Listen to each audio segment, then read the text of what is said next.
انشالله که روزتون پر از شاد و انرژی.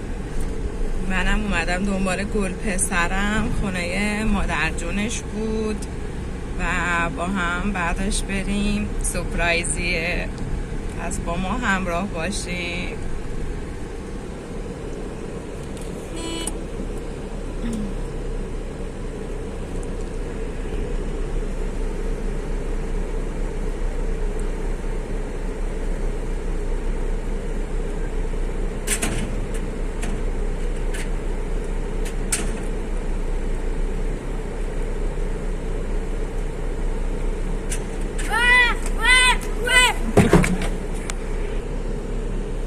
سلام آقا پسر. سلام خسته نباشی. خوبی مامان؟ بله. خونه مامان بزرگ خوش گذشت؟ خب بریم که ما با این آقا پسری برنامه ها داریم. اومدم با گل پسرم خرید، ببینم حالا چه مدلی خودش دوست داره انتخاب کنه تو این همه فروشگاه. اینم گل پسری. ما بخوام دیگه بریم خانم. حساب نکردی. ببخشید خانم. خانم ببخشید خانم. الان هم این غرفه پسرونه است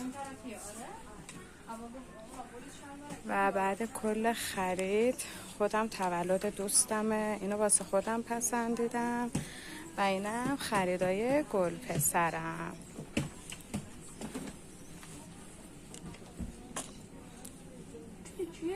واسه پسر گلم. مبارکت باشه.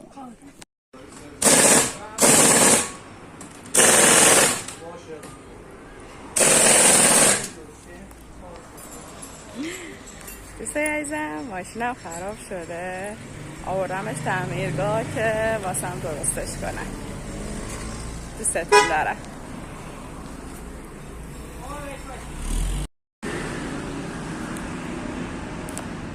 عشقای من، خب امروزم من بی وسیله بودم، ماشینم رو گذاشتم تعمیرگاه، مجبور شدم که با اسنپ بیام کارهای شخصی ما انجام بدم و یکی از اونا رفتم به بانک.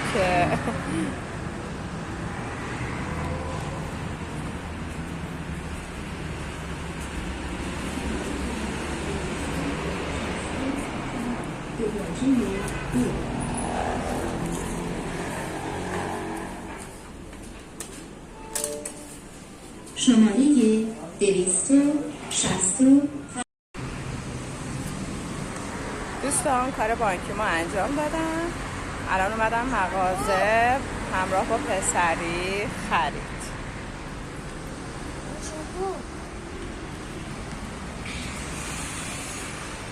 خسته نباشی.